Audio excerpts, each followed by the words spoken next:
जय Shri Krishna. Welcome to Krishna tutorial. तो आज मैं फिर से लेके आई हूँ आपके सामने डाइजेस्टिव सिस्टम का पार्ट 3 वीडियो, जिसमें अब हम देखेंगे कि जो फूड है वो स्मॉल इंटेस्टाइन में जाता है, उसके बाद क्या होता है। तो जो फूड हमने देखा कि फूड कैसे माउथ से हमारे स्टमक में है, स्टमक में 3-4 घंटा रहने के बाद that will go to the small intestine, और स्मॉल इंटेस्टाइन में जो फूड जाता है जो कि स्टमक से डाइजेस्ट होके जाता है, उसको हम काइम कहते हैं। ये हाफ डाइजेस्टेड फूड होता है जिसको फर्दर डाइजेशन की जरूरत होती है। अब स्मॉल इंटेस्टाइन में क्या क्या होता है फूड के साथ, वो हमें देखना है। तो स्मॉल इंटेस्टाइन में जब फूड आता है, we can see here in the diagram कि फूड जब स्मॉल इंटेस्टाइन में पहुंचता है, तो अभी हम स्मॉल इंटेस्टाइन के पार्ट्स के बारे में भी जानेंगे। तो उसमें लीवर से भी कुछ आता है, और पैंक्रियास से भी कुछ आता है, और इंटेस्टाइन से भी इंटेस्टाइनल जूस जो होता है सिक्रीट होता है। उसके बाद वहां पे उसका डाइजेशन होता है, एब्जॉर्प्शन होता है, और फिर फूड को स्टोर कर लिया जाता है। तो इसके लिए अब हम स्टार्ट करते हैं स्मॉल इंटेस्टाइन। तो स्मॉल इंटेस्टाइन जो होता है हमारे पेट में, हमारे बॉडी में दो इंटेस्टाइन होते हैं, स्मॉल इंटेस्टाइन है, लार्ज इंटेस्टाइन। नाम स्मॉल इंटेस्टाइन है, but it is larger than the large intestine. Okay, so the small intestine it is a kind of tube, और स्मॉल इंटेस्टाइन का जो we can say small intestine. So the size of the small intestine is 7 meter long, and it is kind of tube we can say. ये tube है जो कि coiled होता है। तो इसका जो विथ होता है, या we can say the diameter होता है, that is what, that is 2.5 centimetre, and it is coiled like, it is coiled like this. इसमें बहुत सारे पार्ट होंगे। It is coiled and folded in the abdomen, abdomen cavity में ये folded होता है। और इसके 3 सब रीजन होते हैं, जिसको हम आगे देखेंगे कि इसके कौन कौन से रीजन होते हैं। तो there are the 3 region we can see. The first and the smallest region is duodenum, the second region is jejunum, and the third region is ileum. इनके बारे में भी जानते हैं। So the duodenum is the shortest region, this is the shortest part of small intestine. Yes, ये सबसे छोटा part होता है, और ये जो होता है इसी के अंदर जो हमारा बाइल डक्ट है, this is the, we can see this is the duodenum, this yellow colour. इसी के अंदर हमारा बाइल डक्ट जो है वो आता है, bile duct. Bile duct carries bile also, and that, like, it is the opening, so it brings pancreatic juice also. So we'll see that how it happens. The second part of this small intestine is the jejunum. So it is next to the duodenum. Okay, jejunum, and jejunum का जो meaning होता है that is empty, means ये always खाली पाया जाता है। तो इसका डाइजेशन में क्या पार्ट है that is not very clear, क्योंकि after that whenever the postmortem is done, the doctor says, or it is found that the jejunum is empty, so that is why its name is jejunum, and it is always empty. Okay, and after that there is the ileum. So this is the lowest part, or the lowest and the largest part we can say, that is the ileum. Yes, this is 4 meters. This is 4 meter long, and the jejunum is about 2 meter long. It is 2 meter long, so 4 and 2 6, so it means the duodenum is the 1 meter long. So all approx the 7 meter is the length of the small intestine. Okay, so the ileum is, it is more twisted, that is why its name is the ileum. Yes, and what happened in the ileum, तो ileum का जो lower जो internal like wall होता है, जो inner wall होता है, वहां पे ये फिंगर लाइक प्रोजेक्शन होते हैं, जिसको हम क्या कहते हैं, विली कहते हैं। सो लाइक सपोज कि this is the ilium, like this is ilium. तो यहाँ पे जो है एक फिंगर लाइक प्रोजेक्शन होगा इस तरह से, and this is for the increase, like this ileum increases the surface area of this villi is in villi increases the surface area of the ileum, that ताकि बहुत ज्यादा से ज्यादा फूड का एब्जॉर्प्शन हो सके। सो इस तरह का बहुत सारा जो विली होता है वो स्मॉल इंटेस्टाइन के अंदर पाया जाता है, जिससे कि इलियम का सरफेस एरिया इंक्रीज होता है। जो विली होता है इसमें जो lymphatic like system or lacteal, this is the lymphatic related to lymphatic, so lymphatic vessels are also there and the blood capillaries are also there। और इसका जो ये सिंगल एपिथेलियम सेल से मिलकर बना, इसका जो वॉल है वो सिंगल एपिथेलियम सेल से मिलकर बना होता है। We can see here the blood capillaries also, यहाँ पे ब्लड का और लिम्फेटिक सिस्टम का पूरा सर्कुलेशन होता है।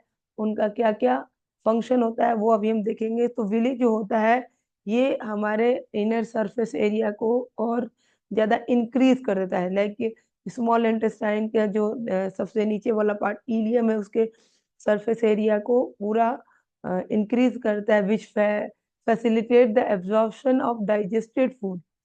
ओके, एंड विली लाइक अगर हम बात करें तो between the villi are small holes. ये विली के बाद जो है, मान लीजिए दो विलीज है, इनके बीच में स्मॉल स्मॉल होल्स होते हैं जो कि इंटेस्टाइन से निकलते हैं। और इनसे क्या निकलता है, इंटेस्टाइनल जूस निकलता है। इंटेस्टाइनल जूस निकलेगा और इसमें अभी हम देखेंगे कि what are the composition of the intestinal juice. और यहाँ पे जो फूड का होगा डाइजेशन होगा और एब्जॉर्प्शन भी होगा। एब्जॉर्प्शन ऑब्वियसली विली के द्वारा ही होगा। तो will see further what happens here. So we can see, पहले हम ये देखेंगे कि जो हमारा ड्यूडेनम है, दैट इज स्मॉल इंटेस्टाइन का जो पार्ट है, so that is the upper part of the small intestine. यहाँ पे क्या होता है, तो ये हम देख सकते हैं कि ये जो पार्ट है दैट इज द ड्यूडेनम। ये which is I am drawing with the green colour, ये ड्यूडेनम है। तो यहाँ होता क्या है, this is liver, and liver is this is liver, and liver is the largest gland of our body. This is largest gland, yes, and it has so much importance in our body. Number of functions are there which is performed by the liver. So जो liver है वो क्या बनाता है, liver बनाता है bile। यहाँ पे bile का secretion होता है liver के द्वारा। Yes, the bile is like produced in the liver, and then it is like at the time it is required, then the bile जो है हमारा ड्यूडेनम में डायरेक्टली लीवर से आ जाएगा, that is through the hepatic duct. Hepatic duct you can see here, this is the hepatic duct. But अगर bile को store करना है इस गॉल ब्लाडर में, bile is temporarily stored in the gall bladder and whenever it is needed it comes from the gallbladder, so it is going through the hepatic duct and then the cystic duct to the gallbladder। अब cystic duct से bile को आना होगा, तो bile जो cystic duct से आएगा। और this is the common passage, like if the bile is coming from the liver और it is coming from the gall bladder, this is the common passage and that is why it is called common bile duct. तो अगर bile produce होता है liver में तो सबसे पहले अगर ये जाता है तो hepatic duct and cystic duct से होते हुए ये गॉल ब्लाडर में जाके स्टोर होगा। अगर डायरेक्टली ये लीवर से आता है तो ये हेपाटिक डक्ट से कॉमन बाइल डक्ट में आएगा, और फिर अगर ये ड्यूडेनम में आता है तो पहले हेपाटिक डक्ट से कॉमन बाइल डक्ट में आएगा और फिर ड्यूडेनम में आ जाएगा। अगर बाइल जो है वो गॉल ब्लाडर से आता है तो पहले सिस्टिक डक्ट में जाएगा, फिर कॉमन बाइल डक्ट में आएगा और फिर वो ड्यूडेनम में आ जाएगा। उसी तरह से ये है हमारा पैंक्रियाज। और ये पैंक्रियाज जो है ये पैंक्रियाटिक जूस रिलीज करता है, and you can see these are the pancreatic duct. तो जूस को लेके ये पैंक्रियाटिक डक्ट आते हैं और ये भी आके क्या करते हैं कि these are this pancreatic duct also like they have also the common opening that is the common bile duct. तो वी कैन से कि बाइल और pancreatic juice both they enter the duodenum through what through common bile duct. तो अब हमारे intestine के अंदर duodenum के अंदर बाइल और पैंक्रियाटिक जूस आ चुका, that will help in the digestion of the food. तो अब हम बाइल के बारे में थोड़ा सा जान लें कि बाइल क्या होता है और फिर हम आगे बढ़ेंगे। तो बाइल जो होता है एक yellow colour, yellowish green watery fluid होता है, that is the yellowish, yes, that is yellowish green watery fluid होता है, that is the watery fluid होता है, which is produced in the bile, okay, and it is transported through the hepatic duct, I told. So the bile is produced how? So bile is produced by the destruction of red blood cells, which is being destroyed in the liver. और जब हमारे क्योंकि जो colour of bile है, that is the yellowish colour, it is due to the two pigment, that is the biliverdin, like we can say the pigments are there, pigments that is giving the color to bile. That is, first one is the biliverdin, and the second is the bilirubin. bilirubin, yes, ये दो होते हैं और ये कैसे बनते हैं? So this is by the breakdown of RBC. तो आरबीसी जब डिस्ट्रॉय होता है, कहाँ होता है? तो that is in the liver, in the liver में जब डिस्ट्रॉय होता है तो ये दो पिगमेंट रिलीज होते हैं, that is the bilirubin and बिलिवर्डिन, and इनके वजह से जो बाइल का कलर होता है वो कैसा होता है? येलोइश ग्रीन होता है. जो बाइल हमारा होता है ये लिटिल बिट बेसिक होता है और इसके अंदर सोडियम बाइकार्बोनेट पाया जाता है, सोडियम बाइकार्बोनेट, यस, ऑब्वियसली यहाँ पे वाटर होता है इसके अंदर एंड सोडियम बाइकार्बोनेट होता है, ओके. ये सोडियम बाइकार्बोनेट क्या करता है कि जो हमारा फूड है, अभी हमने पढ़ा लास्ट वीडियो में कि जो फूड स्टमक में होता है, स्टमक से जो ये डाइजेस्टिव जूस रिलीज होता है उसके अंदर HCl होता है और वो फूड को, ये जो काइम हमारा आता है इंटेस्टाइन में, वो हाईली एसिडिक होता है एंड उतनी एसिडिटी में हमारा जो बाइल है, that pancreatic juice and intestinal juice can not work. So the bile comes and bile, what is there in bile? In sodium bicarbonate, ये उस एसिड के साथ रिएक्ट करके क्या करता है? दिस फूड को न्यूट्रलाइज कर देता है. तो हम इसको देख लेते हैं कि ये कैसे होता है. तो यहाँ से मैं ये इरेज कर रही हूँ और मैं बताती हूँ कि कैसे होगा. तो जो फूड है हमारा, food, that food has come and this is called crime. ये हाईली क्या है? हाईली एसिडिक है. सो इस एसिडिक फूड पे जो हमारा बाइल है, बाइल एक्ट करेगा और बाइल के अंदर क्या है? सोडियम बाइकार्बोनेट है. What is there? Sodium bicarbonate, yes. अब जो फूड हमारा होगा that will be like it will be neutralise now the, क्योंकि एसिड के ऊपर बेस का रिएक्शन हुआ तो जो फूड हमारा होगा, यहाँ पे जो फूड आएगा, अब ये फूड कैसा होगा? ये न्यूट्रल हो जाएगा and that will be very much suitable for the action of pancreatic and intestinal juice. इसके बाद क्या होगा वो हम देख लें. तो we can see the pancreatic juice. Pancreatic juice में बहुत सारी एंजाइम्स होंगे और वो उनका क्या काम होगा. So we can see the composition. The first enzyme is amylopsin. So this amylopsin, जिसे हम पैंक्रियाटिक एमाइलेज भी बोलेंगे, ये लेफ्ट ओवर स्टार्च जो होगा, जो कि उसको किस चीज में चेंज करेगा? तो ये उसको मेल्टोज में चेंज कर देगा. So the first enzyme in the pancreatic juice is, that is the amylopsin. The second enzyme is trypsin, and trypsin again it is not found in the form of trypsin. It is secreted in the form of trypsinogen, and trypsinogen is inactive. So for that there is the need of another enzyme, that is the enterokinase. Enterokinase, what does the enterokinase do? Does that enterokinase जो है trypsinogen को क्या करता है? उसको active बना देता है और उसको चेंज कर देता है ट्रिप्सिन में. And then trypsin works on protein and polypeptides and changes into smaller peptides and amino acid में. तो हमने देखा कि ट्रिप्सिन जो है वो ट्रिप्सिनोजेन के फॉर्म में आता है. एंट्रोकाइनेज के एक्शन से ये एक्टिव होता है, ट्रिप्सिन बनता है और फिर ये प्रोटीन्स एंड पॉलीपेप्टाइड्स को smaller peptide and amino acid में चेंज कर देता है. Then the third is that is स्टेप्सिन. स्टेप्सिन क्या करेगा? That emulsified the fat. What does mean? What is the meaning of emulsification? So suppose the fat is this much big, so it has been broken with the help of stepsin into the smaller particles, that is making it weak for the further digestion. So this is called emulsification. So ये stepsin क्या करता है?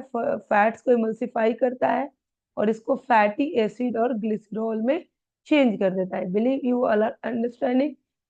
Then after that there is the intestinal juice. Yes, pancreas से जो pancreatic juice आता है उसमें ये सारी चीजें होती हैं. Now the intestinal juice which is again secreted from the like ileum, the inner wall of the ileum. Yes, or intestinal juice contain erepsin. Yes, and what is the function of erepsin? Erepsin जो है वो peptide को amino acid में change कर देता है. Erepsin को हम पेप्टिडेज के नाम से भी जानते हैं. सो this is the first enzyme in the intestinal juice. The second is the maltase. That maltase is changing the maltose into glucose. तो maltase के एक्शन से जो maltase के एक्शन से maltose ग्लूकोज में चेंज होता है. तीसरा होता है सुक्रेज. सुक्रेज सुक्रोज को ग्लूकोज और फ्रक्टोज में चेंज करता है. चौथा होता है लैक्टेज. दैट लैक्टोज को दैट इज द लैक्टोज को किस में चेंज करेगा? ये तो लैक्टोज को चेंज कर देता है. That is the milk sugar. Lactose को हम क्या कहते हैं? मिल्क शुगर बोलते हैं. और ये लैक्टेज के फंक्शन से ग्लूकोज और ग्लैक्टोज में चेंज होता है. देन पांचवा होता है that is the lipase. Lipase work on fatty acid और इनको इम्बल्सिफाइड फैट्स को फैटी एसिड और ग्लिसरॉल में चेंज कर देता है. तो these are the function of what? pancreatic juice and intestinal juice. Now the food will be absorbed. Now the food digestion of food has been done. और food को absorb कैसे करेंगे? तो that will be absorbed by the villi obviously. और ये कैसे होगा? तो that the final product of food जिसमें कि अमीनो एसिड होगा या सिंपल शुगर होगा. सिंपल शुगर में ग्लूकोज, फ्रक्टोज एंड ग्लैक्टोज होगा. Yes, and they are of the small size and they are absorbed through the thin epithelium cell of villi. तो directly ये Willie से absorb हो जाते हैं और इनको ब्लड कैपिलरीज में डाल दिया जाता है and that will B circulated in all parts of the body. But अगर इसी में जो फैटी एसिड है या ग्लिसरॉल है ये थोड़े से बड़े साइज के होते हैं और ये हमारे विली के लाइक एपिथेलियल सेल से नहीं वो एब्जॉर्ब हो सकते हैं. तो they will be transported through lymph vessels और we can say lymph vessel से या फिर लैक्टियल से ये ट्रांसपोर्ट होते हैं. यस, और ये फिर ब्लड में चले जाते हैं और पूरे बॉडी में सर्कुलेट हो जाते हैं. तो दो तरह से होता है. जो कि छोटे छोटे पार्टिकल्स हैं वो डायरेक्टली विली के थ्रू एब्जॉर्ब हो जाते हैं और दूसरे जो हैं वो लिम्फेटिक वेसल से या लैक्टियल ग्लैंड से बॉडी के अंदर एब्जॉर्ब होते हैं. Now this is the part of the small intestine. अब हम देखेंगे कि लार्ज इंटेस्टाइन का क्या होता है. So now the food has been absorb, digested and absorbed also. So a waste food जो हुआ जो अनडाइजेस्टेड है that is the waste that will come to the large intestine. So the large intestine is about, what is the size of the large intestine? That is 1.5 meter only. Yes, and it has also the three parts. The first part is the cecum. The first part is the cecum, okay, and it has a blind pouch. So we can see here the blind pouch, that is the appendix, okay. And this इसको vermiform appendix बोलते हैं और ये अब vestigial organ में आता है. इसको क्या बोलेंगे? Vestigial organ, okay. Vestigial organ means appendix का कोई काम हमारे बॉडी के अंदर अब नहीं है. This is the useless. Only there is the some kind of shape and function and the formation in the end of the what is cecum. So this is the first part of the large intestine. इसके बाद होगा हमारा colon. We can see here the green part This yellow part is the cacum and this green part is the ascending colon. यहाँ से colon हमारा शुरू होता है. It is much broader than the ileum and is abdomen. Okay, so it is much broader than the ileum and a little more than a meter long. It passes up to the abdomen. पूरे abdomen cavity को ये cover करता है. इसके 3 part होते हैं. We can see the ascending colon, then the transverse colon and then the descending colon. So यहाँ से unwanted food जो है like जो digest नहीं हुआ है वो food यहाँ से यहाँ तक ट्रांसपोर्ट होता है. यस. और यहाँ इंटेस्टाइन में क्या होगा, लार्ज इंटेस्टाइन में जितना भी अगर एक्सेस ऑफ वाटर है तो वाटर एब्जॉर्प्शन होगा यहाँ पे. और क्या होगा, वाटर एब्जॉर्प्शन होगा, क्योंकि जो भी डाइजेशन और एब्जॉर्प्शन का काम था वो हमारे स्मॉल इंटेस्टाइन में हो चुका है. तो once I told you that it will be there will be the question that which part of the like digestive system are there, which they are not participating in the digestion. So that is one I told, that is the esophagus, and the second is the large intestine. No digestion is taking place here. So no digestion here. Okay, no digestion takes place in large intestine. Okay, and that also esophagus also. Okay, so now on the water absorption is taking place here. After that the food is coming to the sigmoid colon, that the descending colon only, and then food for some time being stored in this rectum. Okay, and rectum में store होता है food and then it is excreted through the anus. So this is like rectum. What is the size of the rectum? That is approximately 15 centimeter at the side. Okay, and it is opens into the anus. So the 3 part we can see here. We have of the large intestine also, the cecum, colon and rectum. तो rectum से food anus में आता है और anus से बाहर excrete हो जाता है. सो this is the function and structure of what, that small intestine. Okay, what is the location? So we can say it is in the abdomen cavity. Yes, after that we'll see what is there. So now the food is absorbed and the food has been excreted. Like, but we'll see the assimilation of food. Like the food, all the food is not used at once. So it is being stored in our body. So in the two way, first the food is transported in the body and then it is stored. Like I told that the fine particles like the simple sugar, amino acids, vitamins and minerals, they are being absorbed through hepatic portal or it is transported through hepatic portal via villi. Yes.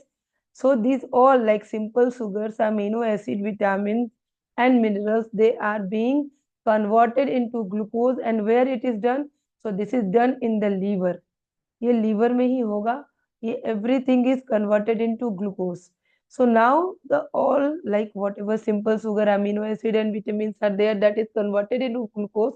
But at instant the glucose is not used by our body. The whole glucose will be not used by our body. अगर ऐसा नहीं होगा और अगर छोड़ इसको ऐसे ही छोड़ दिया गया तो हमारे ब्लड में ग्लूकोज का लेवल बहुत ज्यादा बढ़ जाएगा. So what does the liver do here? तो लीवर क्या करता है कि एक्सेस ग्लूकोज को ग्लाइकोजन में चेंज कर देता है. So the excess glucose is being change into glycogen. Okay, and that process is known as glycogenesis. Glycogenesis process के द्वारा लीवर जो है एक्सेस ऑफ ग्लूकोज को ग्लाइकोजन में चेंज कर देता है. और जब बाद में दैट प्रोसेस को क्या बोलते हैं, ग्लाइकोजेनेसिस. अब जब बाद में हमारे बॉडी को ग्लूकोज की जरूरत होती है तो इस ग्लाइकोजन को फर्दर ग्लूकोज में चेंज कर दिया जाता है. That is also in the liver and that process is known as glycogenolysis. So glucose to glycogen, glycogenesis, and glycogen to glucose, that is glycogenolysis. Okay, तो इससे क्या होता है, हमारी बॉडी के अंदर ब्लड शुगर लेवल भी मेंटेन होता है. तो this is also the function of liver. Then what happen to the amino acid? Amino acid जो होता है वो क्या होता है, बिल्डिंग ब्लॉक्स ऑफ प्रोटीन्स होता है। यस, बट इस अमीनो एसिड को क्या करना होगा, इसको डिकम्पोज करना। यस, और इसको भी किस में चेंज करना होगा, ये एक्सेस ऑफ अमीनो एसिड भी हमारी बॉडी में स्टोर नहीं हो सकता है। Okay, can not be store. Okay, any excess amino acid, ये जितना अमीनो एसिड प्रोटीन बनने के लिए चाहिए उतना दे दिया जाता है, बाकी जो बचता है उसको लीवर क्या करता है, अगेन डिकम्पोज करता है, उसको तोड़ता है किसमें, ग्लूकोज में, और nitrogenous waste we can say that is urea. Yes, और इस प्रोसेस को हम कहते हैं डीएमिनेशन। तो अमीनो एसिड से ग्लूकोज और यूरिया बनाने के प्रोसेस को हम क्या कहते हैं, डीएमिनेशन। और ये भी कहाँ होता है, ये भी हमारे लीवर में होता है। अब उसके बाद जो यूरिया है इसको जो लीवर है वो ट्रांसपोर्ट कर देता है कहाँ, किडनी में, और किडनी इसको लेके यूरिन बनाता है, और यूरिन हमारी बॉडी से क्या होता है, एक्सक्रीट हो जाता है। Understood? So this is happening with the amino acid. After that, what happens? We'll see here. Now, that is the hepatic portal जो हमने डिस्कस किया। अब लिम्फेटिक पोर्टल या लिम्फेटिक सिस्टम से क्या होगा, जो कि थोड़े से बड़े पार्टिकल्स हैं और वो विली के द्वारा एब्जॉर्ब नहीं होते हैं, like fatty acid and glycerol, तो उनको ट्रांसपोर्ट किया जाएगा। यस, तो ये लिम्फेटिक सिस्टम से होंगे, ये मतलब विली का यहाँ पे कोई खास रोल नहीं है, ये लिम्फेटिक सिस्टम से होंगे। और लिम्फेटिक डक्ट जो होगा, लिम्फेटिक वेसल्स, वो थेरोसिक डक्ट के से होते हुए जो जितना भी एब्जॉर्ब फूड है that will be like empty into the large vein. Large vein मतलब जो जो vein we can say that जो वेन डायरेक्टली हार्ट में जाएगा, वहां पे इसको दे दिया जाता है। ठीक है, और ये जो एब्जॉर्ब फूड है अब ब्लड के अंदर ये डिजोल्व हो चुका, and that is going directly to the heart. Okay, and वहां से ये पूरी बॉडी में क्या होता है, पूरी बॉडी में पंप हो जाता है। तो वी कैन सी कि बाय दो दो तरीके से कैसे, that is this large vein is the pulmonary vein, that pulmonary vein only goes to the heart directly. तो ये थैरोसिक डक्ट से होते हुए पल्मोनरी वेन या लार्ज वेन में डाल दिया जाता है, and that is going directly to the heart, and heart से पूरे बॉडी में क्या होता है, ये डिस्ट्रीब्यूट हो जाता है। तो ये हमारा दो तरीके से हुआ फूड का ट्रांसपोर्टेशन। नेक्स्ट हमारा जो है कि अब लीवर के बारे में हम देख लें कि लीवर का बहुत बड़ा इंपॉर्टेंट रोल है हमारी बॉडी में। इसलिए अगर लीवर, जैसे कि अगर किसी की डेथ हो जाती है पॉइजन खाने से, तो पोस्टमार्टम में अ, कैसे पता चलेगा, तो that is also through the liver. और भी बहुत सारे फंक्शन है जो हम देखेंगे। पहले तो control the blood sugar level, जैसे बताया मैंने, ग्लूकोज को ग्लाइकोजन में कन्वर्ट करके ये जो लीवर है हमारे ब्लड के अंदर शुगर लेवल को मेंटेन करता है। Then it is controlling the amino acid also. Yes, amino acid को ब्रेक डाउन करके ग्लूकोज और यूरिया में चेंज किया जाता है। Urea which is not good for our body, उसको सीधे किडनी में भेजा जाता है ताकि यूरिन के रूप में वो एक्सक्रीट हो जाए। Then the synthesis of the foetal red blood cells. तो जो रेड ब्लड सेल्स का, जैसे इम्ब्रियो का जो रेड ब्लड सेल्स है, आरबीसी है, वो कहाँ पे सिंथेसाइज होता है, तो that is also done in the liver only. ये आप लोगों को याद कर लेना चाहिए।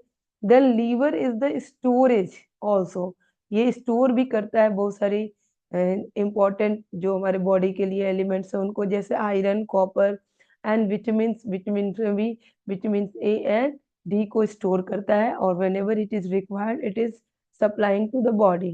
The next is that it is detoxification also. Yes, if there is some infection or poisonous thing, उसको भी ये डिटॉक्सिफाई करने की पूरी कोशिश करता है।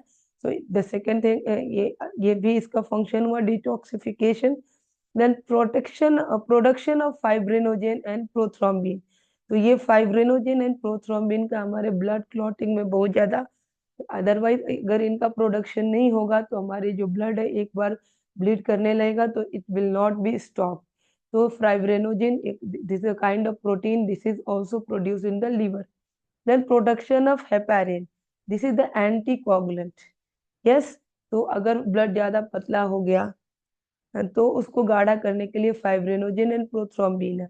But if it is very thick, तो उसको कैसे कंट्रोल किया जाए? That is also done by the liver by the production of heparin. So heparin is what? Heparin is the anticoagulant. Okay. And this is also kind of protein. Now production of heat. Yes. So the liver produces heat also by what? Cellular metabolism. बहुत तरह का काम हो रहा है यहाँ पे, glycogen से ग्लूकोज, ग्लूकोज से ग्लाइकोजन, यूरिया बन रहा है। तो so many metabolic activities are done. So here the heat is also produced. So हमारे बॉडी टेम्परेचर को भी मेंटेन करता है। Then regulation of blood volume. Yes, ये वाटर भी स्टोर करता है। Yes, by acting as a temporary store of excess water. जो एक्सेस वाटर होता है वो भी लीवर में स्टोर होता है। And if it feels that the blood is very thick और थिन, तो उसको भी ये कंट्रोल करता है। Then excretion. यस, ये प्रोड्यूस करता है यूरिया। यूरिया को प्रोडक्शन करता है। यूरिया को प्रोडक्शन करके ये उसको भेजता है कहाँ? किडनी में। और किडनी इसको लेता है। किडनी में यूरिया से यूरिन बनता है और वहां से ये क्या होता है? एक्सक्रीट हो जाता है। Yes, that is being excrete. तो इस तरह से एक्सक्रीशन में भी काम करता है। And destruction of dead red blood cells. तो जो रेड ब्लड सेल्स है वो लीवर में आते हैं, वहां पे डिस्ट्रॉय हो जाते हैं। अभी हमने डिस्कस किया कि जब डिस्ट्रॉय होते हैं तो बिलिरुबिन एंड बिलिवर्डिन का प्रोडक्शन होता है, and that is giving the pigment to what? That is the bile. So this is the chapter all about. इसमें और जो इम्पोर्टेंट क्वेश्चंस होंगे या कुछ और भी चीजें रह गई होंगी तो नेक्स्ट पार्ट में उसको हम लोग देख लेंगे। And I hope everybody has understood this chapter. If you like the chapter, then you like, share and subscribe the channel. और आगे की चैप्टर के लिए आप लोग वेट करिए। Thank you.